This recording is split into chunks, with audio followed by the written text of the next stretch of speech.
আজকে আমরা আলোচনা করব সমমাত্রার নীতি, যার ইংরেজি নাম principal of homogeneity of dimensions. ভৌত রাশির মাত্রা বলতে কি বোঝায়? এর আগের ভিডিওতে আমরা বিস্তারিতভাবে জেনেছি যে ভৌত রাশির মাত্রা বা dimension of a physical quantity বলতে কি বোঝায় সেটা সম্বন্ধে আমরা বিস্তারিতভাবে জেনেছি। তার পাশাপাশি আমরা দুটো নতুন জিনিস শিখেছি।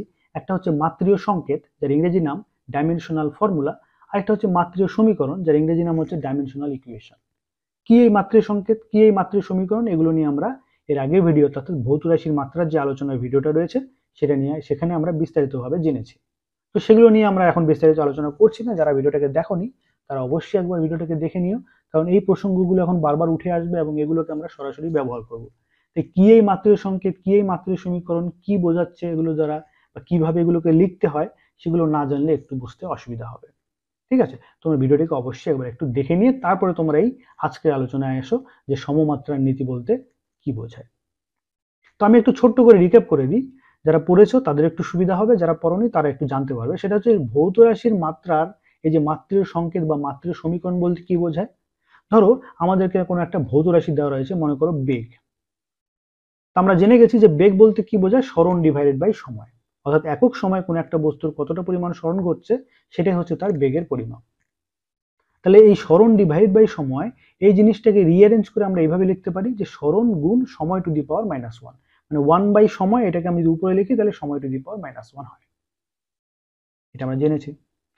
এবার এখানে আমরা যে শিখেছিলাম যে কোনো একটা বস্তুর ভর বা কোনো একটা বস্তুর দৈর্ঘ্য বা কোনো একটা বস্তু কোনো একটা কাজ করতে কতটা সময় নিচ্ছে অর্থাৎ টাইম, এগুলোকে আমরা এখন দৈর্ঘ্য, ভর, সময় এই কথা না বলে আমরা এখন এরকম এম, এল, টি এইরকম সিম্বল দ্বারা আমরা এখন কোনো একটা বস্তুর ভর, কোনো একটা বস্তুর দৈর্ঘ্য বা সময় এগুলোকে রিপ্রেজেন্ট করতে পারি। অর্থাৎ স্মরণ বলতে কি বোঝায়, দৈর্ঘ্য। তাহলে দৈর্ঘ্যের জায়গায় আমি এখন দৈর্ঘ্য বলবো না বা স্মরণ বলবো না, সেখানে আমরা লিখে দেবো এল। ঠিক একেবারে সময় মানে কি, টাইম। তাহলে টাইমের জায়গায় আমরা এখন টি লিখে দেবো, তাহলে বোঝা যাবে সেটা টাইমকে বোঝাচ্ছে। অর্থাৎ এই রিলেশনটাকে যদি আমরা এম, এল, টি এগুলোকে ব্যবহার করে লিখি তাহলে আমরা এটাকে এইভাবে লিখতে পারি, V is equals to L T to the power -1। V মানে কি, ভি হচ্ছে ভেলোসিটি, বেগের ইংরেজির নাম হচ্ছে ভেলোসিটি, সেখান থেকে আমরা ভি কথাটা পেয়েছি। তো স্মল লেটারে ভি দ্বারা আমরা সাধারণত বেগকে রিপ্রেজেন্ট করে থাকি। ঠিক আছে, যাই হোক, তাহলে বেগ ইকুয়ালস টু কি দাঁড়ালো, স্মরণের জায়গায় স্মরণ মানে কি বললাম, দৈর্ঘ্য। তাহলে দৈর্ঘ্যকে আমরা এখন লেন্থ বা ক্যাপিটাল লেটার এল দিয়ে রিপ্রেজেন্ট করতে পারি, তাই এখানে আমরা লিখে দিলাম এল। আর সময়ের মানে হচ্ছে টাইম, টাইমের জায়গায় আমরা ক্যাপিটাল লেটার টি লিখতে পারি। তাহলে এই রিলেশনটা দাঁড়ালো কি, V is equals to L T to the power -1। এই যে এল টি টু দি পাওয়ার -1 এই ফর্মে লিখলাম, এইটাকে আমরা বলে থাকি এই বেগের মাত্রীয় সংকেত বা ডাইমেনশনাল ফর্মুলা। পরিষ্কার? আর এই যে মাত্রীয় সংকেত, এটাকে যদি আমি থার্ড ব্র্যাকেটের মধ্যে লিখি এইরকম ভাবে, অর্থাৎ এইরকম ভাবে থার্ড ব্র্যাকেটের মধ্যে যদি আমি লিখে দিই, তাহলে এই জিনিসটাকে আমরা বলবো মাত্রীয় সমীকরণ। কার? বেগের মাত্রীয় সমীকরণ। ঠিক একইভাবে ত্বরণের জন্য কি হবে, বলের জন্য কি হবে, ভরবেগের জন্য কি হবে, আমরা এর আগের ভিডিওতে জেনেছি। কিভাবে কোনো একটা বস্তুর মাত্রীয় সংকেত বা মাত্রীয় সমীকরণ লিখতে হয় সেটা সম্বন্ধেও জেনেছি। আজকে আলোচনায় আমরা দেখব সমমাত্রার নীতি বলতে কি বোঝায়। খুব ছোট, খুব সহজ একটা জিনিস, কিন্তু খুব গুরুত্বপূর্ণ একটা প্রিন্সিপাল বা নীতি, বা বলতে পারো একটা নিয়ম, যেটা সম্বন্ধে আমরা আলোচনা করব। কি বলা হয়েছে এই নীতিতে? চলো এই জিনিসটাকে বোঝার আগে আমরা একটা এক্সাম্পল দেখি, তাহলে জিনিসটা বুঝতে অনেক বেশি সুবিধা হবে। ধরো এরকম দুটো পাত্র দেওয়া রয়েছে, কাচের পাত্র ধরে নাও, যেটা বাইরে থেকে দেখা যাচ্ছে ট্রান্সপারেন্ট পাত্র, ভেতরে দুই ধরনের ফল রাখা রয়েছে। লাল লাল যেগুলো আমি দেখিয়েছি, এগুলো যাদের বুঝতে একটু অসুবিধা হচ্ছে আমি বলে দিই, এগুলো দ্বারা আমরা আপেলকে বোঝাচ্ছি, আমি চেষ্টা করেছি একে বোঝানোর। এগুলো হচ্ছে আপেল, আর এগুলো একটু শেপ দেখে বুঝতে পারছি এগুলো হচ্ছে আম। ঠিক আছে, তার মানে একটা পাত্রের মধ্যে 3টি আপেল রয়েছে, আর একটা পাত্রের মধ্যে 2টি আম রয়েছে। এখন আমি যদি তোমাকে এই দুটো পাত্রের সামনে রেখে টেবিলের উপর রাখলাম, রেখে বললাম আচ্ছা বলো তো এখানে মোট কতগুলো ফল রয়েছে, তুমি কি বলবে? আচ্ছা 3টি আপেল রয়েছে, 2টি আম রয়েছে, এই তো বলবে। ঠিক, ঠিকই বলেছো, কোনো ভুল নেই এর মধ্যে। কিন্তু এইখানে আমি যদি এখন এই পাত্রের মধ্যে 3টি আপেলের বদলে আমি 3টি আম রাখতাম, অর্থাৎ এইরকম ভাবে, এটা যা ছিল তাই আছে, এখানে 3টি আপেলকে সরিয়ে দিয়ে এখানে আমি 3টি আম রেখে দিয়েছি। এখন যদি আমি তোমাকে একই প্রশ্ন জিজ্ঞাসা করলাম, বলো তো এখানে মোট কতগুলো ফল রয়েছে, এখন তোমার উত্তর হবে একটু আলাদা। কি না স্যার, এখানে 5টি আম রয়েছে। কি করে পেলে, কিভাবে পেলে এটা? কারণ তুমি জানো যে এখানে 3টি আম রয়েছে, এখানে 2টি আম রয়েছে, এই দুটোকে যদি আমরা যোগ করে দিই তাহলে আমরা 5টি আম পাবো। অর্থাৎ 3টি আম আর 2টি আম যোগ করলে 5টি আম পাওয়া যায়, এটা আমরা জানি। তাই আমরা এখান থেকে সরাসরি বলতে পারলাম যে 3টি আম আর 2টি আম, মানে আমি এখানে বুঝে গেলাম এখানে মোট 5টি আম রয়েছে। কিন্তু এই জিনিসটাকে যখন আমি এখানে এইভাবে দেখিয়েছিলাম, 3 পাত্রের মধ্যে 3টি আপেল রেখেছিলাম, একটা পাত্রের মধ্যে 2টি আম রেখেছিলাম, তখন যখন তোমায় জিজ্ঞেস করলাম যে মোট কতগুলো ফল রয়েছে, তখন তুমি কিন্তু আলাদা আলাদা ভাবে বলে যে 3টি আপেল রয়েছে, 2টি আম রয়েছে। তার কারণ তুমি জানো 3টি আপেলের সঙ্গে আমরা 2টি আমকে কখনো যোগ করতে পারি না। তবে হ্যাঁ, 3টি আমের সঙ্গে 2টি আমকে আমরা যোগ করতে পারি, করলে কি পাবো? 5টি আম। পরিষ্কার হলো? তার মানে একই ধরনের জিনিসকে আমরা যোগ করতে পারি, আলাদা ধরনের জিনিসকে আমরা কিন্তু যোগ করতে পারি না। ঠিক একইভাবে এখানে যদি আমি তোমাকে বলি যে ধরো এই যে পাত্র দুটো রাখা রয়েছে, একটার মধ্যে 3টি আপেল 2টি আম, তোমাকে যদি বলি এখান থেকে তুমি 2টি আপেল আর একটা আম তোমার এক বন্ধুকে তুমি দিয়ে দাও, যদি দিয়ে দাও তাহলে তোমার কাছে কি পড়ে থাকবে? তুমি কি বলবে? না স্যার, আমার কাছে এখন একটা আপেল থাকবে আর একটা আম থাকবে। এটা তুমি কিভাবে পেলে? ঠিক একই জিনিস। এখানে তুমি কি করলে না, তুমি 3টি আপেলের থেকে 2টি আপেলকে বাদ দিয়ে দিলে, তার ফলে তোমার কাছে পড়ে থাকলো একটি আপেল।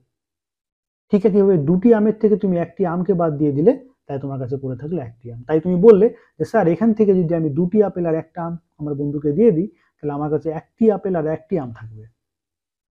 এখানেও ঠিক একই কথা। এখানে যখন তুমি 2টি আপেল দিয়ে দিতে বলেছি, 2টি আপেল তুমি নিশ্চয়ই 2টি আমের থেকে দাওনি। তুমি জানো 2টি আপেলকে আমি 3টি আপেলের থেকে দিতে পারবো, মানে আপেলের থেকে আমি আপেলকে বাদ দিতে পারবো, আমের থেকে আমি আমকে বাদ দিতে পারবো, আপেলের থেকে আমি আমকে বাদ দিতে পারবো না, বা আমের থেকে আমি আপেলকে বাদ দিতে পারবো না। কথাটা বোঝা গেল? আমি উদাহরণের মাধ্যমে তুমি কি বোঝাতে চাইছি? আমি এটাই বোঝাতে চাইছি যে আমরা আমের সঙ্গে আমকে যোগ করতে পারি, আপেলের সঙ্গে আমরা আমকে যোগ করতে পারি না।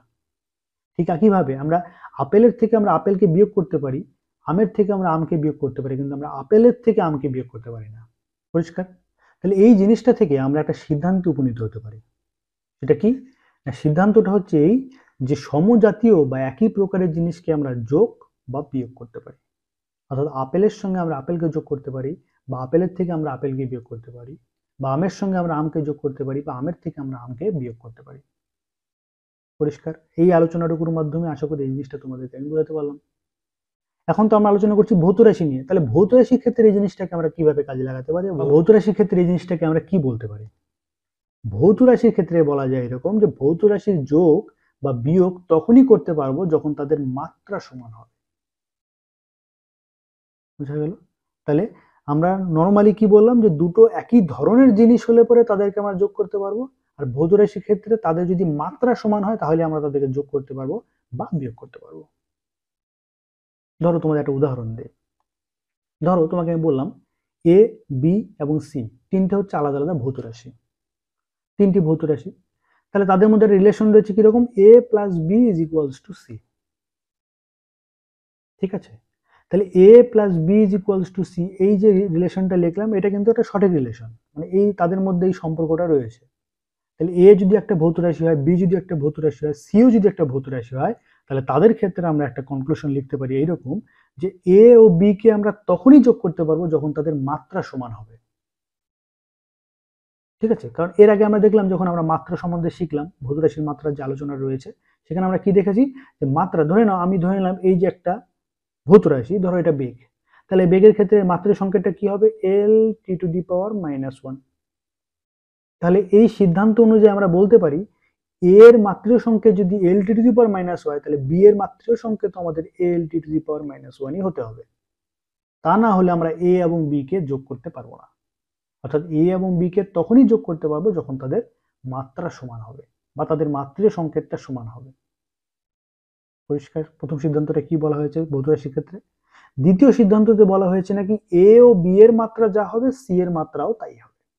অর্থাৎ এর মাত্রা যদি এর মাত্রীয় সংকেত যদি এল টু দি পাওয়ার -1 হয়, বি এর মাত্রীয় সংকেত বা কত হবে? এল টু দি পাওয়ার -1। বলা হচ্ছে সি এর মাত্রীয় সংকেত একই হতে হবে, অর্থাৎ এল টু দি পাওয়ার -1ই হতে হবে এই ক্ষেত্রে। তা না হলে আমরা এ এবং বি কে যোগ করতে পারবো না, এবং এ এবং বি যোগ করার ফলে যেটা নতুন পাবো সেটার মাত্রাও এ এবং বি এর যা মাত্রা তার সঙ্গে সমান হতে হবে। পরিষ্কার হলো কথাটা? চলো এই জিনিসটাকে আমি আরেকটু সহজভাবে তোমাদেরকে বোঝানোর চেষ্টা করি, যেটা দিয়ে আমি উদাহরণ দেখালাম সেটা দিয়ে তোমাদেরকে বোঝানোর চেষ্টা করি। ধরো আমি তোমাদেরকে বললাম 3টি আম মানে বোঝাচ্ছে এ কে, বা এ দ্বারা আমরা 3টি আমকে বোঝাচ্ছি আর বি দ্বারা 2টি আমকে বোঝাচ্ছি। তাহলে আমরা জানলাম যে 3টি আম আর 2টি আম যোগ করলে আমরা কি পাই? 5টি আম। অর্থাৎ আমি যদি 3টি আম মানে কি বললাম? এ, যোগ 2টি আম মানে হলো বি, তাহলে এ এবং বি যোগ করে আমরা পেলাম মনে করো কি? সি। তাহলে সি বলতে কি বোঝানো হচ্ছে? সি হচ্ছে আমাদের 5টি আম। পরিষ্কার? তাহলে A plus B is equals to C আমরা কখন লিখতে পারবো? যখন এ, বি এবং সি তিনটি একই ধরনের জিনিস হবে। বা এই উদাহরণ দিয়ে যদি আমি বোঝাতে চাই, তাহলে এ এর মধ্যেও আম রয়েছে, বি এর মধ্যেও আম রয়েছে, সি এর মধ্যেও আম রয়েছে, তাই আমরা এ এবং বি যোগ করে সি পাচ্ছি। ঠিক এই জিনিসটা এখানে বোঝানো হচ্ছে। এর যা মাত্রা হবে, বি এর যা মাত্রা হবে, সি এর যা মাত্রা হবে, তিনটি একই হতে হবে। কারণ এ এবং বি এর মাত্রা এক না হলে আমরা তাদেরকে যোগ করতে পারবো না। মানে একটা যদি আম হতো, একটা যদি আপেল হতো, তাহলে আমরা যোগ করতে পারতাম না। দুটো আম আছে বলে আমরা যোগ করতে পারছি, বা দুটো আপেল হলে আমরা যোগ করতে পারতাম। পরিষ্কার? আর আম আর আম যোগ করলে কি আমরা আপেল পেলাম? না, আম আর আম যোগ করলে কিন্তু আমরা আমই পেলাম। তার মানে এখানে আমাদের এ এবং বি এর যা মাত্রা, সি এরও মাত্রা তাই হবে। এই কথাটি এখানে বোঝানো হচ্ছে। পরিষ্কার? আর এই জিনিসটাকে যদি আমি একটু রিঅ্যারেঞ্জ করে লিখি, অর্থাৎ সিটাকে যদি আমি এই পাশে নিয়ে আসি, তাহলে A plus B minus C is equals to 0। তার মানে কি দাঁড়ালো? 3টি আম আর 2টি আম যোগ করে যা পেলাম, তার থেকে যদি 5টি আম বাদ দিয়ে দিই, তাহলে কি পড়ে থাকবে? 0। তাহলে আমি আম আর আম যোগ করলে তার যা পাবো, তার থেকে আমরা আমকে বিয়োগ করলেই একমাত্র শুধু 0 হবে। আম আর আম যোগ করলাম, তার থেকে যদি আমি আপেলকে বাদ দিয়ে দিই, তাহলে কোনোদিনই 0 পাবো না। বুঝা গেল? সেই জন্য এ, বি এবং সি এর মাত্রা একই হতে হবে। আশা করি জিনিসটা তোমাদের বোঝাতে পারছি। এই জিনিসটা যদি উল্টো হতো, অর্থাৎ আমি যেই কথাটা বললাম একটু আগেই, যে এখানে যদি হতো এ মানে 3টি আপেলকে বোঝাচ্ছে আর বি মানে 2টি আমকে বোঝাচ্ছে, তখন কিন্তু আমরা এ প্লাস বি যোগ করতে পারতাম না। কারণ ওই যে বললাম, এর মাত্রা আর বি এর মাত্রা যদি আলাদা হয়, তাহলে আমরা যোগ করতে পারবো না। এটার মধ্যে যদি আপেল আছে, এটার মধ্যে যদি আপেল থাকতো, অর্থাৎ দুটো যদি সমমাত্রা যুক্ত হতো, তাহলে আমরা যোগ করতে পারতাম। বা এটা যদি আম হতো, এটা যদি আম হতো, দুটোই সমমাত্রা যুক্ত হতো, তাহলে আমরা শুধুমাত্র তাদেরকে যোগ করতে পারতাম বা বিয়োগ করতে পারতাম। অর্থাৎ এ প্লাস বি কে আমরা যোগ করতে পারি না, বা বলতে পারো এ প্লাস বি যোগ করে আমরা সি পাবো না। আশা করি বোঝাতে পারলাম। তাহলে এই পুরো জিনিসটা, এই আলোচনা থেকে আমরা একটা ফাইনাল কনক্লুশন ড্র করতে পারি। সেটা কি? না, যে কোনো সমীকরণে প্রতিটি পদের মাত্রা একই হতে হবে। কি বললাম? যে কোনো সমীকরণে প্রতিটি পদের মাত্রা একই হতে হবে, এই একটা সিদ্ধান্তে আমরা ফাইনালি আসলাম। এটি হচ্ছে আমাদের আজকের আলোচনার বিষয়, অর্থাৎ সমমাত্রার নীতি। তাহলে সমমাত্রার নীতিতে কি বলা হয়েছে, এটা যদি তোমাদেরকে জিজ্ঞাসা করা হয়, তোমরা কি বলবে? যে কোনো সমীকরণে প্রতিটি পদের মাত্রা একই হতে হবে। অর্থাৎ ধরো তোমাদেরকে আমি একটা উদাহরণ দিলাম। সমীকরণ মনে করে দেওয়া রয়েছে V is equals to U plus F T. পরবর্তীতে যখন গতিবিদ্যা আলোচনা করব, তখন দেখবে এই রিলেশনটা আসবে আমাদের সামনে। বা ধরো আমি তোমাদেরকে বললাম আরেকটা relation, V square is equals to U square plus 2f(s). ঠিক আছে? তাহলে এই যে রিলেশনগুলো, এগুলো কিন্তু সঠিক রিলেশন, এটা ভ্যালিড একটা রিলেশন।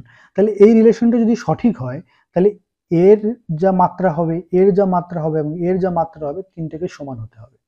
কারণ এটার মাত্রা আর এটার মাত্রা যদি যোগ সমান না হতো, তাহলে আমরা তাদেরকে যোগ করতে পারতাম না। পরিষ্কার? এ এবং বি, এটা যদি এ হয়, এটা যদি বি হয়, তাহলে তাদের মাত্রা সমান হতেই হবে, তাহলে একমাত্র তাদেরকে আমরা যোগ করতে পারবো। এবং শুধু তাই নয়, এর ফলে যে আমরা সি পাবো, তারও মাত্রা এ এবং বি এর যা মাত্রা হবে তাই হতে হবে। এটি সমমাত্রার নীতি। তার মানে এটার মধ্যে এই তিনটি পদেরই মাত্রা সমান হতে হবে। অর্থাৎ এটার মাত্রা বা মাত্রার সমীকরণ যদি l⁻⁻1 বা মাত্রার সংখ্যা যদি l⁻⁻1 হয়, এটাও lt⁻⁻1 হবে, এটাও lt⁻⁻1 হবে। পরিষ্কার হলো কথাটা? এটা হচ্ছে আমাদের সমমাত্রার নীতির মূল বক্তব্য। পরিষ্কার হলো? তাহলে এখান থেকে আমরা এখন তাহলে কি লিখতে পারি? তাহলে এখান থেকে আমরা এখন লিখতে পারি এরকম ব্যাপারটা, যে দৈর্ঘ্যের সঙ্গে যদি আমরা দৈর্ঘ্যকে যোগ করি, আমরা যে সমস্ত প্র্যাকটিক্যালি যে সমস্ত ভৌত রাশি নিয়ে কথা বলেছিলাম, সেগুলো নিয়ে যদি আমি একটা উদাহরণ তোমাদেরকে দিই, তাহলে এরকম বলতে পারি যে দৈর্ঘ্যের সঙ্গে যদি আমরা দৈর্ঘ্যকে যোগ করি, তাহলে আমরা দৈর্ঘ্যই পাবো। অর্থাৎ দৈর্ঘ্য বলতে আমরা কি বুঝি? লেন্থ। এখন যেটা আমরা শিখে গেছি, মাত্রিক সংকেত লেখার জন্য, যে আমরা এল দ্বারা রিপ্রেজেন্ট করি। তাহলে এল এর সঙ্গে যদি আমি এল যোগ করি তাহলে আমরা এলই পাবো, সময়ের সঙ্গে যদি আমরা সময় যোগ করি তাহলে সময়ই পাবো। কিন্তু আমি যদি বলি যে এল এর সঙ্গে যদি সময়কে যোগ করতে, মানে লেন্থের সঙ্গে যদি আমরা টাইমকে যোগ করতে চাই তাহলে সেটা করা যাবে না।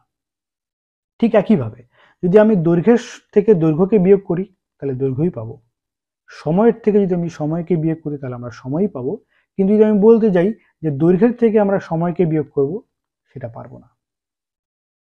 পরিষ্কার? আশা করি এইটুকু মধ্যে কোনো অসুবিধা নেই। আচ্ছা, এবার ধরো এই যে প্রথম যে উদাহরণ দিয়ে শুরু করেছিলাম, যে বেগ। বেগ মানে আমরা কি জানি? সরণ ডিভাইড বাই সময়। আর সরণ বলতে আমরা কি জানি? দৈর্ঘ্য। তাই আমরা লিখে দিতে পারি যে দৈর্ঘ্য ডিভাইড বাই সময়, অর্থাৎ V is equals to S divided by টি।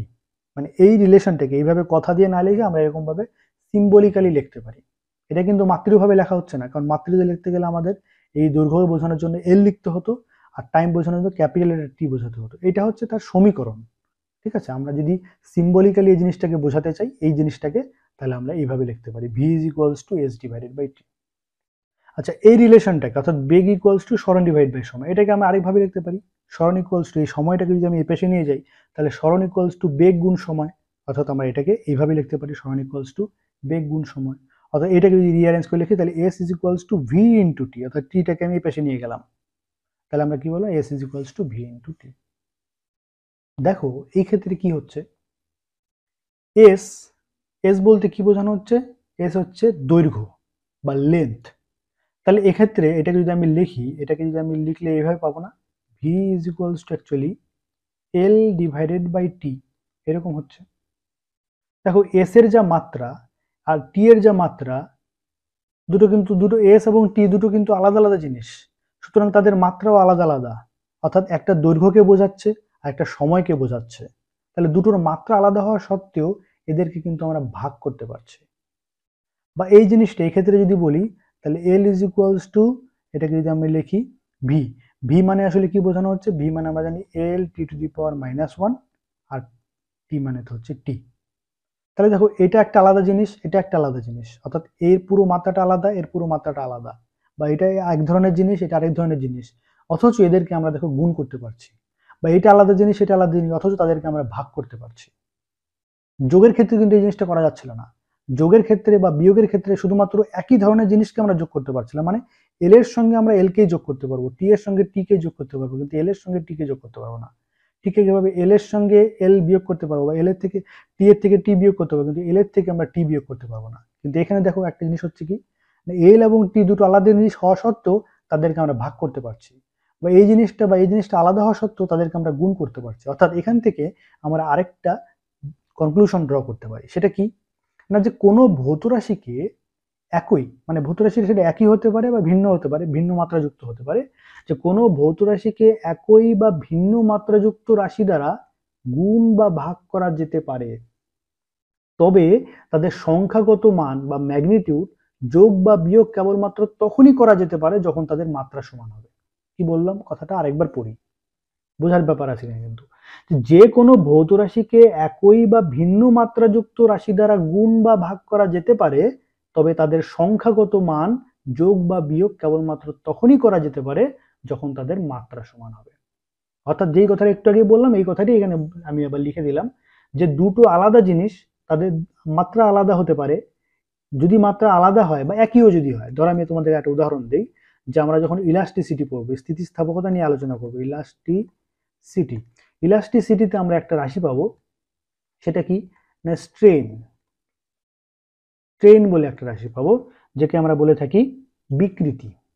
এটাকে আমরা যদি বলে থাকি বাংলা নাম, এটা হচ্ছে বিকৃতি। তোমাদের জানার জন্য আপাতত বলে রাখছি উদাহরণ দিয়ে বোঝানোর জন্য, যে বিকৃতি বলতে আসলে কি বলতে এক্স ডিভাইডেড বাই এল। তাহলে এক্সটা অ্যাকচুয়ালি দৈর্ঘ্যকে বোঝায়, এলটা আসলে দৈর্ঘ্যকেই বোঝায়। অর্থাৎ এক্ষেত্রে যদি আমি এইভাবে লিখি এমএলটি দ্বারা, তাহলে এটাও এল, এটাও এল। তাহলে দেখো দুটো সমজাতীয় রাশি, তাদের মাত্রা সমান এবং তাদেরকে আমরা ভাগ করতে পারছি, বা গুণের ক্ষেত্রে এই জিনিসটা আছে। তার মানে বলতে চাইছি আমি এরকম, যে দুটো সমজাতীয় বা সমমাত্রাযুক্ত রাশি, বা দুটো আলাদা বা ভিন্ন মাত্রাযুক্ত রাশি, তাদেরকে আমরা ভাগ বা এরকম গুণ করতে পারবো, কিন্তু যোগ বা বিয়োগ করতে গেলে তাদের মাত্রা সমান হতে হবে, তাছাড়া আমরা তাদেরকে যোগ বা বিয়োগ করতে পারবো না। যেমনটা এখানে আমরা দেখলাম দৈর্ঘ্যের সঙ্গে দৈর্ঘ্য যোগ করা যাবে, দৈর্ঘ্য থেকে দৈর্ঘ্য বিয়োগ করা যাবে। এই কথাটি বলা হলো যে কোনো ভৌত রাশিকে, মনে করো এটা একটা ভৌত রাশি, তাকে আমরা একই ভৌত রাশি মানে এই এল কে আমরা এল দিয়ে ভাগ করতে পারি, বা এল কে আমরা টি দিয়ে ভাগ করতে পারি, বা অন্য যে কোনো জিনিস দিয়ে ভাগ করতে পারি, বা অন্য কোনো জিনিস দিয়ে গুণ করতে পারবো। এটা সম্ভব, এটা করতে পারবো। তবে তাদের সংখ্যাগত মান যোগ বা বিয়োগ কেবলমাত্র তখনই করা যেতে পারে যখন তাদের মাত্রা সমান হবে। অর্থাৎ তাদের মাত্রা যদি সমান না হয় তাহলে তাদেরকে আমরা যোগ বা বিয়োগ করতে পারবো না। অর্থাৎ এখান থেকে যেটা বলতে চাইছি যে যে মনে করো এস, এই যে এস এর কথা বলছি, সরণ, তাহলে এই একটা সরণ, এটা একটা সরণ, তাহলে এই সরণ এবং সরণকে আমরা যোগ করতে পারবো, মানে তাদের এই যে সামনে যে ম্যাগনিটিউড বা সংখ্যাগত মান রয়েছে তাদেরকে আমরা যোগ করতে পারবো। অর্থাৎ 3s এর সঙ্গে 2s যোগ করতে পারবো, তারপর আমরা 5s পাবো, বা 3t এর সঙ্গে 2t যোগ করতে চাইলে আমরা 5t পাবো। কিন্তু আমি যদি বলি না 3s এর সঙ্গে 2t যোগ করো, সেটা কিন্তু পাবো না। কে বললো? তাদের সংখ্যাগত মান যোগ বা বিয়োগ তখনই কেবলমাত্র করা যেতে পারে যখন তাদের মাত্রা সমান হবে, কারণ আমরা জানি এস এর মাত্রা টি এর মাত্রা আলাদা, তাই এই ক্ষেত্রে আমরা যোগ করতে পারছি না। কিন্তু এই ক্ষেত্রে জানি এস এর মাত্রা সমান, তাই তাদেরকে আমরা এই যে সংখ্যাগত মান 3 আর 2 যোগ করে আমরা 5 পাচ্ছি। পরের লাইনটা কথা মানে বোঝা গেল। আর সামনের লাইনটা তো প্রথমেই বলে দিলাম যে তাদের মাত্রা একই হোক বা আলাদা হোক তাদেরকে আমরা গুণ বা ভাগ করতে পারি, কিন্তু যোগ বা বিয়োগ আমরা তখনই করতে পারবো যখন তাদের মাত্রা সমান হবে। মাত্রা সমান হওয়াটা যোগ বা বিয়োগের ক্ষেত্রে বাধ্যতামূলক। তাহলে সমমাত্রার নীতিতে কি বলা হচ্ছে আশা করি তোমাদেরকে বোঝাতে পারলাম, যে কোনো সমীকরণে প্রত্যেকটি পদের মাত্রা একই হতে হবে, এটাই হচ্ছে সমমাত্রা নীতির মূল বক্তব্য। তবে এখানের মধ্যে একটা ক্যাচ রয়েছে, এখানে একটা বক্তব্য রয়েছে, সেটা কি না, যদি আমরা এই ভৌত রাশিটাকে গুণ বা ভাগ করতে চাই তাহলে সেই ক্ষেত্রে সেরকম কোনো বাধ্যবাধকতা নেই যে তাদের মাত্রা একই হতে হবে, কিন্তু যোগ বা বিয়োগ করতে গেলে তাদের মাত্রা অবশ্যই একই হতে হবে। আশা করি একটা পরিষ্কার ধারণা তোমাদেরকে আমি দিতে পারলাম। ঠিক আছে, তো চলো এবার সমমাত্রা নীতির ব্যবহার, মানে আমি জিনিসটা যে জানলাম এটাকে কোথায় ব্যবহার করবো, এটা জেনে আমার কোন কাজে লাগবে। আমরা যেখানে পড়ছি ভৌত রাশি আলোচনার ক্ষেত্রে এই যে সমমাত্রা নীতির আলোচনাটা এলো, সেটা তো একটা ব্যবহার থাকতে হবে। কোথায় সেটা? নিশ্চয়ই কতগুলো ব্যবহার রয়েছে এবং খুব গুরুত্বপূর্ণ ব্যবহার। চলো সেগুলো এক এক করে আমরা একটু বোঝার চেষ্টা করি। কি দেখতে চাই না, সমমাত্রা নীতির ব্যবহার। এখানে আমরা প্রধানত 4টা ব্যবহারকে আমরা দেখাবো। প্রথম ব্যবহার কি না, সমীকরণের যথার্থতা বিচার করার জন্য। অর্থাৎ কোনো একটা সমীকরণ তোমাকে এরকম দেওয়া রয়েছে, তাহলে সমীকরণটা যথার্থ কিনা বা সমীকরণটা সঠিক কিনা সেটা আমরা বিচার করতে পারি এই সমমাত্রা নীতিকে ব্যবহার করে। ঠিক আছে, তোমরা আগেই নিচে দিয়ে দেখতে যাও না, আমি যেমন যেমন বলছি তেমন তোমরা ফলো করতে থাকো, তাহলে দেখবে জিনিসটা বুঝতে সুবিধা হবে। কি বললাম, ধরো আমাদেরকে এরকম একটা সমীকরণ দেওয়া হয়েছে, এই সমীকরণ একটু আগে আমি লিখলাম, গতির সমীকরণ এরকম, v is equals to u plus ft। কোনো কোনো বইতে দেখবে এই জিনিসটাকে এইভাবে লেখা থাকে, v is equals to u plus at। দেখো এখানে এই যে এফ বা এ, এর দ্বারা আসলে আমরা ত্বরণকে বোঝাই। ত্বরণের ইংরেজি হচ্ছে আমাদের অ্যাক্সেলারেশন। এই অ্যাক্সেলারেশনকে কোনো কোনো বইতে এই অ্যাক্সেলারেশনে এ দিয়ে ত্বরণকে বোঝানো হয়, কোনো কোনো বইতে এফ দ্বারাও ত্বরণকে বোঝানো হয়, কোনো সমস্যা নেই। তাহলে V is equals to U plus F T, এই যে সমীকরণটা দেওয়া রয়েছে, বলা হয়েছে যে এইরকম যদি কোনো সমীকরণ আমাকে দেওয়া থাকে তাহলে সমীকরণটা মাত্রাগতভাবে সঠিক কিনা তোমাদেরকে যথার্থতা বিচার করতে হবে এই সমমাত্রা নীতিকে ব্যবহার করে। তাহলে সমমাত্রা নীতি অনুযায়ী আমরা কি জানলাম, যে সমমাত্রা নীতিতে জানলাম যে এর মাত্রা যদি সমান হয় তাহলেই এবং যোগ করতে পারবো, এবং শুধু তাই নয়, এর মাত্রা যা হবে এর মাত্রাও তাই হবে। একটু আগে আমরা এটা জেনে গেছি। তার মানে এটা যদি লেফট হ্যান্ড সাইড হয় অর্থাৎ বাম পক্ষ হয়, এটা যদি আমাদের রাইট হ্যান্ড সাইড হয় আর ডান পক্ষ হয়, তার মানে বাম পক্ষ এবং ডান পক্ষের আমরা যদি মাত্রীয় সমীকরণ বের করি তাহলে সেটা সমান হবে, বা তাদের মাত্রীয় সংকেতটা বের করি অবশ্যই সেটা সমান হবে। আর সমান যদি হয় তাহলে আমরা বলতে পারি সমীকরণটা মাত্রাগতভাবে সঠিক। পরিষ্কার? সমমাত্রার নীতি অনুযায়ী লেফট হ্যান্ড সাইডের আমরা মাত্রীয় সমীকরণ বের করব বা মাত্রীয় সংকেত বের করব, আর ডান পক্ষ বা রাইট হ্যান্ড সাইডের ক্ষেত্রেও আমরা মাত্রীয় সংকেত বের করব। দেখবো যে এর মাত্রীয় সংকেত আর এর মাত্রীয় সংকেত, বা এর মাত্রীয় সমীকরণ বা এর মাত্রীয় সমীকরণ, এই জিনিসটা সমান হচ্ছে কিনা। যদি সমান হয় তাহলে আমরা বলতে পারি এই সমীকরণটা মাত্রাগতভাবে সঠিক। দেখো লেফট হ্যান্ড সাইডে কি বলা হয়েছে, ভি। আমরা এতক্ষণ পর্যন্ত যা আলোচনা করেছি এর আগে ভিডিও আলোচনায় অনেকবার এই প্রসঙ্গটা এসছে, ভি মানে হচ্ছে বেগ। বেগের ক্ষেত্রে আমরা মাত্রীয় সংকেত আমরা লিখতে পারি এল টি টু দি পাওয়ার -1, বা এই মাত্রীয় সমীকরণ লিখতে গেলে এরকম ভাবে থার্ড ব্র্যাকেটের মধ্যে লিখে দিই। তাহলে মাত্রীয় সংকেত হলো L T to the power -1। Right hand সাইডের ক্ষেত্রে আমরা যদি দেখার চেষ্টা করি, রাইট হ্যান্ড সাইডে দুটো টার্ম রয়েছে, একটা হচ্ছে ইউ আর একটা হচ্ছে এফ টি। তাহলে ইউ এর মাত্রীয় সংকেত এটাও দেখা যায় এল টি টু দি পাওয়ার -1। আসলে এখানে বোঝানো হয় এরকম যে কোনো একটা বস্তু, মনে করো ইউ পরিমাণ, এটা হচ্ছে আমাদের প্রাথমিক বেগ, এটা হচ্ছে অন্তিম বেগ, এফটা হচ্ছে ত্বরণ, আর টিটা হচ্ছে সময়। মনে করো কোনো একটা বস্তু ইউ পরিমাণ প্রাথমিক বেগ নিয়ে যাওয়া শুরু করছে, তাহলে টি সময়ে সে যদি এফ পরিমাণ ত্বরণ লাভ করে, তাহলে টি সময় পরে তার অন্তিম বেগটা কত হবে, সেই রিলেশনটাকে যদি তোমাকে লিখতে বলি, তাহলে সেই রিলেশনটা দ্বারা এরকম V is equals to U plus F T. অর্থাৎ প্রাথমিকভাবে সে ইউ বেগ নিয়ে চলা শুরু করেছিল, মাঝখানে সে এফ ত্বরণ লাভ করলো, তাহলে টি সময় পরে তার বেগ কত দাঁড়াবে সেটা আমরা এই রিলেশনের মাধ্যমে নির্ণয় করতে পারি। তার মানে এটাও হচ্ছে বেগ, এটাও হচ্ছে বেগ, তাহলে এটার মাত্রিক সংকেত যদি L to the power minus one হয়, তাহলে এটারও মাত্রিক সংকেত L to the power minus one হবে, কোনো সন্দেহ নেই। আর ত্বরণের মাত্রিক সংকেত যে L to the power minus two, এটা আমরা এর আগে ভিডিওতে শিখে গেছি, তাহলে আমরা এখানে সরাসরি ব্যবহার করে দিলাম L to the power minus two F এর জায়গায়, আর টি এর জায়গায় তো শুধু টি লিখে দিলাম। তাহলে টি এর এখানে কিছু নেই, মানে আমরা জানি এটা এক রয়েছে। তাহলে আমরা এটা জানি যে X to the power A আর X to the power B, এই দুটো যদি এরকম গুণফল রূপে দেওয়া থাকে, তাহলে আমরা এটাকে আমরা এইভাবে লিখতে পারি না, X to the power A plus B. আশা করি আমরা ম্যাথমেটিক্স এই জিনিসটা শিখে গেছি, তাদের বেস যদি সমান হয় তাহলে আমরা এটাকে তাদের যে উপরে পাওয়ার বা ঘাত দেওয়ার আছে সেগুলোকে আমরা যোগ করে দিতে পারি। তাহলে ঠিক একইভাবে T to the power minus two R T to the power one, তাহলে T to the power minus two R T to the power যদি ওয়ান থাকে, তাহলে T to the power minus two plus one লিখতে পারি, তার মানে এটা হচ্ছে T to the power minus one.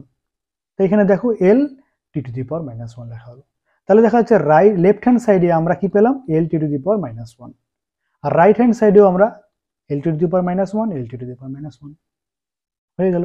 সমমাত্রার নীতি অনুযায়ী একদম পারফেক্ট হয়ে গেল, কারণ সমমাত্রার নীতিতে বলাই হয়েছে যে এই সমীকরণটা যদি সঠিক হতে হয়, তাহলে এর মাত্রা যা হবে সেটা সমান হবে, এবং তাই নয় এর মাত্রা যা হবে এরও মাত্রা তাই হতে হবে। তাই হলো এর মাত্রা যা এর মাত্রাও তা, তাই তাদেরকে আমরা যোগ করতে পারছি, এবং শুধু তাই নয় এই দুটো যোগ করার পরে আমরা যেই নতুন জিনিসটা পেলাম তারও মাত্রা দেখে একই হচ্ছে। তাহলে সমমাত্রার নীতি অনুযায়ী এটা জাস্টিফাইড হলো, এটা প্রমাণিত হয়ে গেল যে V is equals to U plus F T, এটা মাত্রাগতভাবে সঠিক একটা সমীকরণ। তাহলে যে এরকম যদি কোনো সমীকরণ আমাদেরকে দেওয়া থাকে, ধরো তোমাদেরকে যদি আমি তোমাদেরকে একটা হোমওয়ার্ক দিয়ে দিলাম, ধরো তোমাকে আমি বললাম যে V square is equals to U square plus two F S বা টু এ এস, যাই হোক না কেন এইরকম একটা সমীকরণ তোমাদেরকে দেওয়া আছে। তোমাকে যদি বলি এই সমীকরণটা মাত্রাগতভাবে সঠিক কিনা, তোমরা নিজেরা বাড়িতে ট্রাই করে দেখবে, অর্থাৎ এর মাত্রা বের করবে, এর মাত্রা বের করবে, দেখবে এই দুটো সমান কিনা, তারপরে তোমরা এর মাত্রা বের করবে, দেখবে এর মাত্রা যা পেলে এরও মাত্রা তুমি তাই পেলে কিনা, তাহলে সমমাত্রার নীতি অনুযায়ী তুমি বলতে পারবে যে হ্যাঁ এই সমীকরণটা মাত্রাগতভাবে সঠিক। পরিষ্কার হলো? আচ্ছা, তাহলে আমরা প্রথম যে অ্যাপ্লিকেশনটা সমমাত্রার নীতির ব্যবহার সেটা শিখলাম। এবার আমরা চলো দ্বিতীয় অ্যাপ্লিকেশনটা দেখি, সেটা কি না এককের রূপান্তর। দেখো এইখানে একটু জিনিসটা বোঝার ব্যাপার আছে, ভালো করে একটু শুনবে, নাহলে একটু কনফিউজড হয়ে যাবে। আমরা ভৌত রাশির মাত্রা শিখেছি, ভৌত রাশির মাত্রাতে আমরা যে আলোচনাটা পড়েছিলাম সেখানে আমরা কি দেখেছি, যে ধরো কোনো একটা ভৌত রাশি, ধরো মনে করো বল, তাহলে বল মানে আমরা জেনেছি এখন অবধি যে বল মানে হচ্ছে এম ইন্টু এ বা এম ইন্টু এফ যাই বলে না কেন, ভর গুণ ত্বরণ, সেটা হচ্ছে বল। এবার বলের যে এসআই পদ্ধতিতে মানে পদ্ধতি বিশেষে এই আলোচনা আমরা শিখেছিলাম যে কোনো একটা ভৌত রাশির পদ্ধতি বিশেষে তার এককটা আলাদা আলাদা হতে পারে, রাশিটা কিন্তু একই আছে এম ইন্টু এ, কিন্তু এসআই পদ্ধতিতে যখন আমরা বলের একককে পরিমাপ করবো তখন সেটা হচ্ছে নিউটন, কিন্তু সেটাই যখন আমরা সিজিএস পদ্ধতিতে পরিমাপ করবো তখন হচ্ছে ডাইন।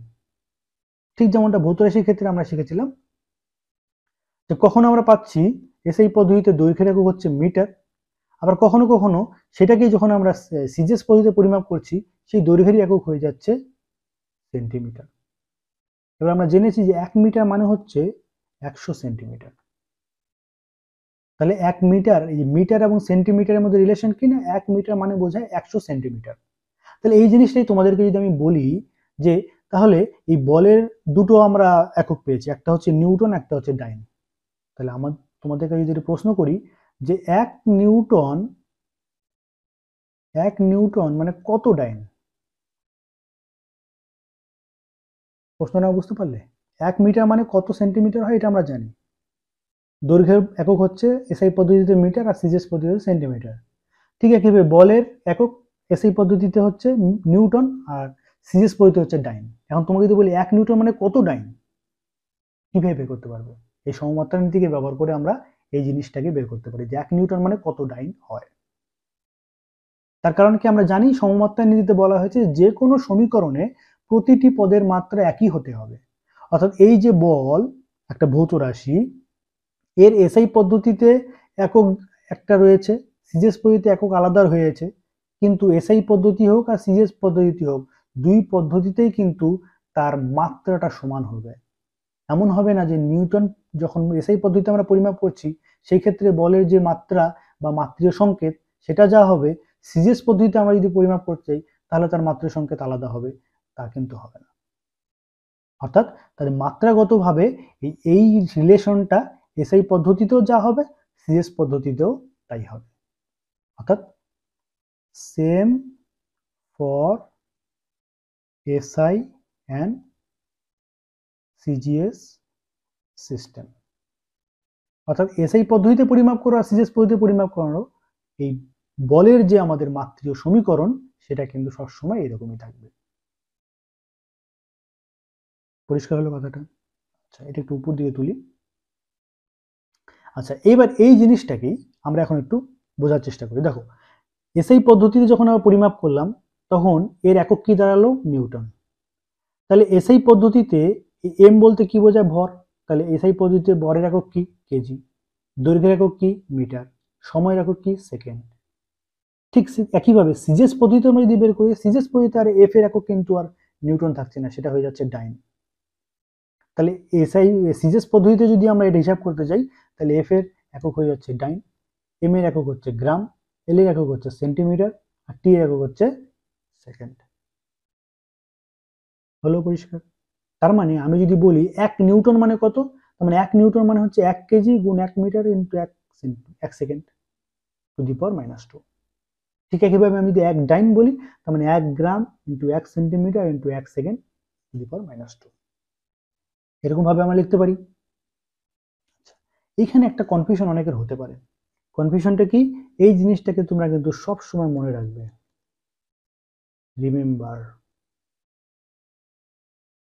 যদি এটা আমার আলাদা করে না বললেও চলতো, তাও বলে রাখি, তোমাদের এই জিনিসটা কিন্তু কোনো কনফিউশন রাখা যাবে না। তোমরা যখন পরবর্তীতে আলোচনা যাবে, যখন নিউটন বলতে 1 নিউটন বলতে কতটুকু বোঝায় সেটা যখন হিসাব করবে তখন দেখবে এই রিলেশনটা সঠিক, এর মধ্যে কোনো ভুল নেই।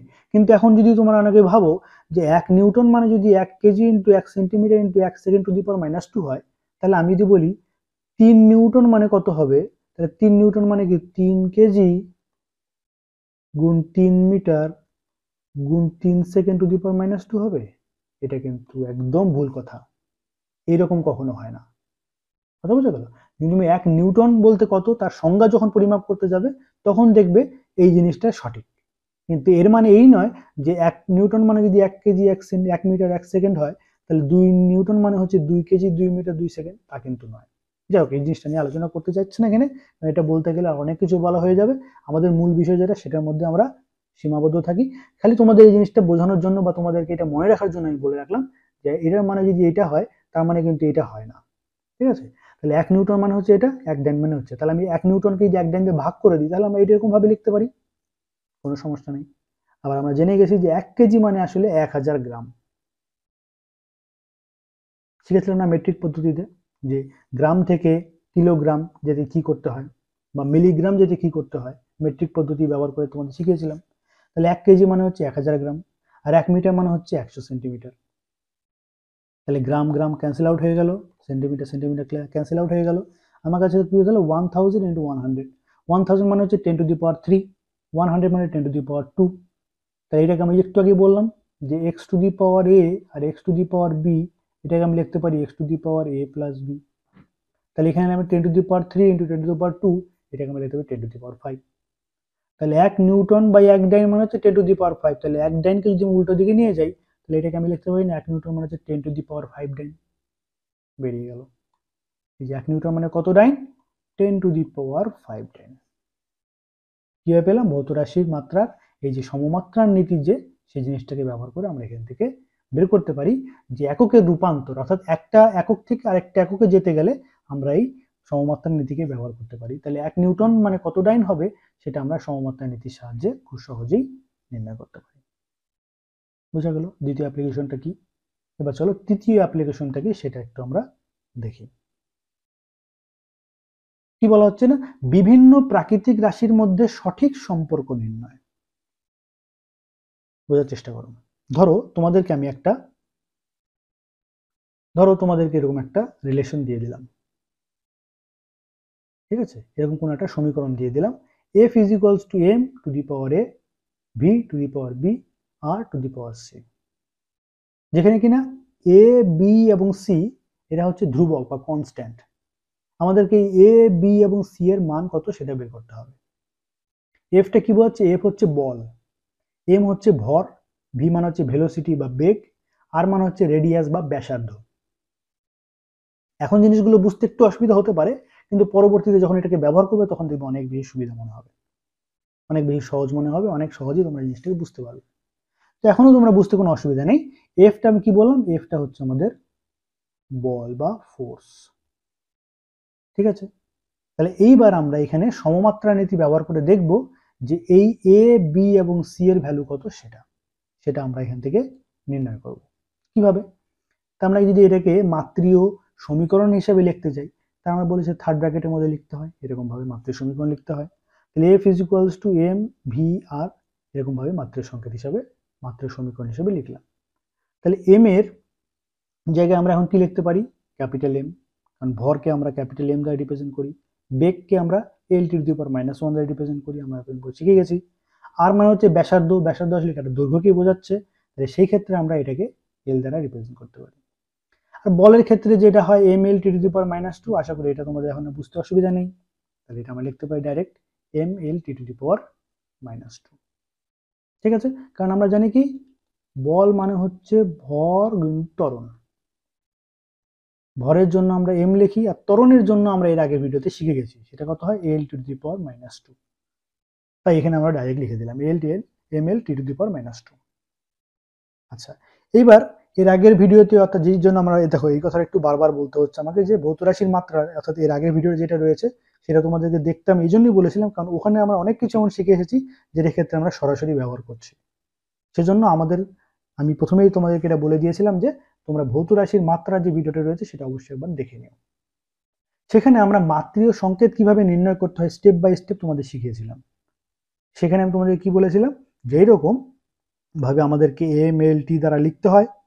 প্রথমে আমরা সমীকরণটাকে লিখব, সমীকরণের বাঁদিকে আমাদের কি লিখতে হবে? সমীকরণের বাঁদিকে আমাদের যে ভৌত রাশিটা রয়েছে সেটাকে লিখতে হবে, আর ডান দিকে বাকি যে টার্মগুলো রয়েছে সেগুলোকে লিখতে হবে। লিখলাম। এবার আমাদের কি কাজ রয়েছে? এই টার্মগুলোকে আমাদের ml/t দ্বারা রিপ্রেজেন্ট করতে লাগবে, সেটা আমরা করলাম। এবার তারপরে আমাদের এখানে একটা জিনিস বলা ছিল যে যদি এখানে আমাদের একাধিক টার্ম থাকে, যেমন এখানে দুটো এল রয়েছে, এর আগে উদাহরণে দুটো ছিল না, আমরা একটা একটা করে দেখিয়েছিলাম সহজভাবে, এই ক্ষেত্রে দেখো জটিল বিষয়টা চলে আসলো। যে দুটো এল রয়েছে, তাহলে দুটো এল থাকলে বা দুটো টি থাকলে বা দুটো এম থাকলে বা একাধিক যদি এল থাকে বা এম থাকে টি থাকে, তাহলে সেগুলোকে আমাদেরকে এক জায়গায় করতে হবে। তাহলে দেখো এখানে কয়টা এম রয়েছে? একটা এম, তাহলে একটা এমই রাখলাম। এখানে কয়টা এল রয়েছে? এল, এখানে একটা এল, এখানে এল এর পাওয়ার কত? বি, আর এখানে এল এর পাওয়ার কত? সি। তাহলে আমরা কি লিখতে পারি? l⁻b+c, বুঝে বললাম l⁻b আর l⁻c, তার মানে লিখতে পারি l⁻b+c। তাই আমি এখানে ডাইরেক্ট লিখলাম এরকম t⁻−b। তাহলে এই জিনিসগুলোকে একসাথে যদি আমি লিখি তাহলে m⁻a দাঁড়ালো l⁻b+c t⁻−b, এই পাশে তো রয়েছে ml⁻²। পরিষ্কার? এবার সমমাত্রা নীতি আমাদের কি বলছে? সমমাত্রা নীতি অনুযায়ী এই লেফট হ্যান্ড সাইডের যে মাত্রীয় সমীকরণ আর রাইট হ্যান্ড সাইডের যে মাত্রীয় সমীকরণ দুটো সমান হতে হবে, বা মাত্রাগতভাবে তারা সমান হবে, বা তাদের মাত্রীয় সংকেতটা সমান হতে হবে। তাহলে তাই যদি হতে হয় তাহলে এই পাশের এম এর যা মাত্রা বা পাওয়ার যা রয়েছে আর এই পাশের এম এর যা পাওয়ার রয়েছে দুটো সমান হতে হবে। কারণ আমি বললাম কি লেফট হ্যান্ড সাইড আর রাইট হ্যান্ড সাইড যদি সমান হতে হয় ml⁻², লেফট হ্যান্ড সাইড আর রাইট হ্যান্ড সাইড যদি সমান হতে হয়, সমান কখন হবে? এ এর মান আর এদিকে যা এম এর মাথায় যা রয়েছে আর এই এম এর মাথায় যা রয়েছে দুটো সমান হতে হবে, অর্থাৎ এ ইজ ইকুয়ালস টু 1 হতে হবে। এখানে কিছু নেই মানে 1, এখানে কিছু নেই মানে 1, তার মানে এ ইজ ইকুয়ালস টু 1 হবে, B plus C is equals to 1 হবে, আর minus B is equals to -2 হবে। তাহলে এ ইজ ইকুয়ালস টু 1 আমরা পেয়ে গেলাম, এখান থেকে আমরা পেয়ে গেলাম বি ইজ ইকুয়ালস টু 2। তাহলে এই বি এর ভ্যালু যদি আমি এখানে বসিয়ে দিই, তাহলে C is equals to 1 minus B, B এর মানে জায়গায় লিখতে হবে 2, তাহলে এখান থেকে -1, তাহলে সি এর মান চলে আসলো -1। তাহলে আমাদের এ, বি এবং সি এর মান আমরা এই সমমাত্রার নীতিকে ব্যবহার করে বের করে ফেলতে পারলাম। এখন এই জিনিসগুলো যদি আমরা এখানে বসিয়ে দিই, এম এর উপরে লেখা রয়েছে এ, ভি এর উপরে লেখা রয়েছে বি এবং আর এর উপরে লেখা রয়েছে সি, তাহলে এখান থেকে লিখে কি পাবো, M to the power 1, V to the power 2, R to the power -1। R to the power -1 কে 1/r লিখতে পারি। তাহলে এই জিনিসটাকে যদি আমি একটু সাজিয়ে লিখি, তাহলে এটাকে আমরা লিখতে পারি এরকম ভাবে, F is equals to M V square by R. এই যে রিলেশনটা, এটাও আমরা পরবর্তীতে আলোচনা পাবো অনেকবার। এটাকে আমরা বলে থাকি অভিকেন্দ্র বল বা সেন্ট্রিপেটাল ফোর্স। ঠিক আছে, পরিষ্কার? তাহলে এইভাবে আমরা সমমাত্রার নীতিকে ব্যবহার করে বিভিন্ন প্রাকৃতিক রাশির মধ্যে সঠিক সম্পর্ক নির্ণয় করতে পারবো। তাহলে এই যে সঠিক সম্পর্কটা আমাদের এরকম দেওয়া ছিল, এখান থেকে আমাদের অ্যাকচুয়াল যে সমীকরণটা কি সেটা আমরা এখান থেকে পেয়ে গেলাম। তাহলে ভি এর মাথায় স্কোয়ার হবে না কিউব হবে না -1 হবে, না আর এর মাথায় -1 হবে না +1 হবে না 2 হবে, সব আমরা এই সমমাত্রার নীতির সাহায্যে পেয়ে গেলাম। পরিষ্কার? তাহলে 3টে অ্যাপ্লিকেশন আমরা শিখলাম। এবার লাস্ট একটা অ্যাপ্লিকেশন এখান থেকে আমরা শিখব, সেটা হচ্ছে সমীকরণের ধ্রুবকের একক নির্ণয়। কিরকম দেখো, আমরা যখন এই যে বলছি না এই রিলেশনগুলো আমরা পরবর্তীতে সব পাবো, আপাতত তোমাদেরকে একটু জেনে রাখতে হবে যে এই জিনিসগুলো কিভাবে আমরা পাচ্ছি। পরবর্তী যখন ব্যবহার করবে তখন দেখবে এই জিনিসগুলো আরো সহজ মনে হবে। সেটা কি না, পরবর্তী যখন আমরা পদার্থের অবস্থা বা স্টেট অফ ম্যাটার এটা নিয়ে যখন আলোচনা করবো, অর্থাৎ পদার্থের গ্যাসীয় অবস্থা নিয়ে যখন আলোচনা করব, তখন আমরা একটা রিলেশন পাবো। সেটা কি, van der Waals equation for real gases. সেটা কি, দেখা যায় যে কোনো একটা পাত্রের মধ্যে, মনে করো এইরকম, এটা এখন বোঝানোর কথা না, তো তোমাদেরকে একটু বেসিক আইডিয়া দিয়ে দিই। মনে করো এরকম একটা কন্টেনারের মধ্যে কতগুলো একটা গ্যাস নেওয়া রয়েছে, গ্যাসীয় পদার্থ রয়েছে। তাহলে গ্যাসীয় পদার্থগুলো, এই পদার্থের যে পদার্থগুলো এগুলো কি করছে, এখানে ছোটাছুটি করছে, ব্রাউনিয়ান মোশন করছে। তারা এই কন্টেনারের ভেতরের দেওয়ালের মধ্যে ধাক্কা দিচ্ছে, বল প্রয়োগ করছে, মানে একটা প্রেসার ক্রিয়েট করছে, তার একটা আয়তন রয়েছে। তাহলে দেখা যায় এদের মধ্যে একটা রিলেশন রয়েছে, এটাকে আমরা বলে থাকি, এই রিলেশনটা হয়তো অনেকে ফ্যামিলিয়ার আছো, সেটা হচ্ছে PV is equals two RT, গ্যাসীয় সমীকরণ। এই যে গ্যাসীয় সমীকরণ, এটা কার জন্য হয়, এটা আদর্শ গ্যাস বা আইডিয়াল গ্যাসের জন্য হয়ে থাকে। কিন্তু দেখা যায় যে প্র্যাকটিক্যালি এই যে রিলেশনটা এটা সঠিক নয়। প্র্যাকটিক্যালি বা আমাদের যে বাস্তব গ্যাস রয়েছে, সেই বাস্তব গ্যাস বা রিয়েল গ্যাসের জন্য, এটা হচ্ছে বললাম রিয়েল মানে হচ্ছে বাস্তব, তাহলে বাস্তব গ্যাসের জন্য ভ্যান ডার ওয়ালস নামে একজন বিজ্ঞানী, তিনি এই সমীকরণটাকে আবিষ্কার করলেন যে না, অ্যাকচুয়ালি এই সমীকরণটা এরকম হবে না, এই সমীকরণটা হবে এইরকম, P plus A divide by V square into V minus B is equals to R T. এটা আমরা লিখেছি 1 মোল পরিমাণ গ্যাসের জন্য। ঠিক আছে, এটা ফর 1 মোল গ্যাস। ঠিক আছে, তাহলে এই জিনিসটা অত জটিলে যাচ্ছি না। আমরা যে জিনিসটা জানতে চাইছি, যেখান থেকে মাত্র সমীকরণটাকে আমরা কিভাবে ব্যবহার করব, ব্যবহার করে এই যে এ এবং বি, যেগুলোকে আমরা বলে থাকি van der Waals gas constant বা ভ্যান ডার ওয়াল গ্যাস ধ্রুবক, যেটা কি ধরনের গ্যাস ধ্রুবকের উদাহরণ, মাত্রাযুক্ত ধ্রুবকের উদাহরণ। ওই যে ভৌত রাশির মাত্রা ভিডিওটা রয়েছে, সেখানে আমরা এই কথাটাও পেয়েছিলাম, মাত্রাযুক্ত ধ্রুবক, অর্থাৎ মাত্রার ভিত্তিতে কোনো একটা ভৌত রাশিকে আমরা 4 ভাগে বিভক্ত করতে পারি, তার মধ্যে একটা ভাগ ছিল মাত্রাযুক্ত ধ্রুবক। সেরকম যদি মাত্রাযুক্ত ধ্রুবকের উদাহরণ তোমাদেরকে জানতে চাওয়া হয়, তাহলে যে van der Waals gas constant অর্থাৎ এ এবং বি, এরা হচ্ছে মাত্রাযুক্ত ধ্রুবকের উদাহরণ। তাহলে আমাদের জানতে হবে এই রিলেশনের মধ্যে এ এবং বি এর মাত্রা কত বা এ এবং বি এর এককটা কি, সেটা আমরা এখান থেকে নির্ণয় করতে পারবো। অর্থাৎ সমীকরণে এই এ এবং বি এই ধ্রুবক দুটির একক কি সেটাকে আমরা নির্ণয় করতে পারবো সমমাত্রার নীতিকে ব্যবহার করে। কিভাবে, কারণ সমমাত্রার নীতি অনুযায়ী আমরা জানি যে সমমাত্রাযুক্ত রাশি কেবলমাত্র যোগ বা বিয়োগ করা যেতে পারে। আমরা শিখেছি গুণ বা ভাগ আমরা সমমাত্রা নাও হলেও চলবে, কিন্তু যোগ বা বিয়োগ করতে গেলে তাদের মাত্রা সমান হতেই হবে। তার মানে এটার থেকে আমরা এটা বিয়োগ করেছি, তার মানে বি এর যা মাত্রা আর ভি এর যা মাত্রা অবশ্যই সমান হতে হবে। তার মানে আমরা এরকম ভাবে লিখতে পারি মাত্রীয় সংকেত, মাত্রীয় সমীকরণ দ্বারা B is equals to V অবশ্যই হতে হবে, কারণ বি এর মাত্রা ভি এর মাত্রা যদি সমান না হয় তাহলে আমরা এই রিলেশনটাকে এভাবে লিখতে পারি না। বা উল্টো ভাবে বললে এই রিলেশনটাকে লিখতে পারছি, তার মানে আমাদের বুঝে নিতে হবে বি এবং ভি এর মাত্রা সমান। আবার ভি মানে হচ্ছে এল কিউব, তাই না? এই যে এইরকম যদি আমাদের একটা কন্টেন্ট, এই যে কন্টেন্টের কথা বলেছি, তাহলে এটা যদি এল হয়, এটা যদি এল হয়, এটা যদি এল হয়, তাহলে এর আয়তনটা কি দাঁড়াবে? V is equals to L cube, অর্থাৎ দৈর্ঘ্যের কিউব, অর্থাৎ ক্যাপিটাল এল কিউব। ঠিক একইভাবে পি এর সঙ্গে আমি এটাকে যোগ করতে পারছি, তার মানে এটার মাত্রা সমান হবে, এ বাই ভি স্কোয়ারের মাত্রা পি এর মাত্রার সঙ্গে সমান হবে। তাহলে ভি স্কোয়ারটাকে যদি আমি এই পাশে নিয়ে যাই, তাহলে এর মাত্রা পি ভি স্কোয়ারের সঙ্গে সমান হতে হবে। এবার পি এর মাত্রা হয় এটা M L to the power minus one T to the power minus two, আর ভি এর মাত্রা তো আমরা পেয়ে গেছি, ভি এর মাত্রা হচ্ছে এল কিউব, তাহলে ভি স্কোয়ার হবে এল টু দি পাওয়ার সিক্স, তাই আমরা L to the power six লিখেছি। আর পি এর মাত্রা এটা কিভাবে পেলাম, এটা আমি একটু দেখিয়ে দিচ্ছি তোমাদেরকে। পি মানে হচ্ছে প্রেসার, প্রেসার মানে হচ্ছে ফোর্স পার ইউনিট এরিয়া, একক ক্ষেত্রফলে কত পরিমাণ বল প্রযুক্ত হচ্ছে।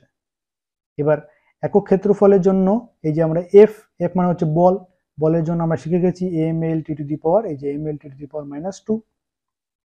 আর এ মানে কি এরিয়া, এই যে ক্ষেত্রে যদি আমরা এরিয়া বের করি, এ মানে হচ্ছে এল স্কোয়ার, তাহলে এটা হবে এল স্কোয়ার, তাহলে এটা নিচে আছে, এটা যদি উপরে চলে যায় তাহলে L to the power minus two, তাহলে এই জিনিসটাকে রিঅ্যারেঞ্জ করলে M L to the power minus one T to the power minus two, তাহলে এই জিনিসটাকে আমরা লিখলাম পি এর জায়গায় M L to the power minus one T to the power minus two. পরিষ্কার? তাহলে এখান থেকে আমরা পেলাম L to the power minus one L to the power six, মানে এই দুটোকে গুণ করলে এই যে আমরা বললাম X to the power A into X to the power B is equals to X to the power A plus B.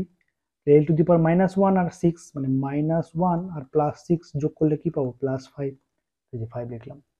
তাহলে এরকম যদি মাত্রীয় সংকেত আমাদের কাছে জানা থাকে, তাহলে এখন আর আমাদের এর একক বের করতে কোনো অসুবিধা নেই। তাহলে এই যেখানে আমাদের এর একক কি দাঁড়াবে, এর একক হচ্ছে এম মানে হচ্ছে কেজি, এল মানে হচ্ছে metre to the power five, আর টি মানে হচ্ছে second to the power minus two. আর আমি যদি বি এর একক বের করতে যাই, তাহলে বি এর একক কি হবে? এল কিউব মানে হচ্ছে মিটার। পরিষ্কার? তাহলে দেখো সমমাত্রা নীতিকে ব্যবহার করে আমরা এ এবং বি ধ্রুবক দুটির একক কি সেটা আমরা নির্ণয় করতে পারলাম। এবার এই জিনিসটাই হয়তো অনেকের বইতে যখন মেলাতে যাবে তখন একটু কনফিউশন হতে পারে, কারণ এখানে এই জিনিসটাকে বইতে অনেক সময় অন্যভাবে লেখা থাকে। সেটা কিরকম? অনেক সময় জানবে তোমরা, এইটাকে আমরা এইভাবে লিখতে পারি, এই যে প্রেসার, প্রেসারকে আমরা এরকম, মানে অ্যাটমসফেরিক প্রেসার, এই জিনিসটাকে বোঝানোর জন্য আমরা এটিএম এইভাবে লিখে দিই প্রেসারটাকে। প্রেসারের একক অ্যাকচুয়ালি হচ্ছে পাস্কাল, পিএ দিয়ে বোঝানো হয় পাস্কাল। আর আমাদের বায়ুমণ্ডলীয় চাপ মানে অ্যাটমসফেরিক প্রেসারকে আমরা এটিএম লিখে দিই।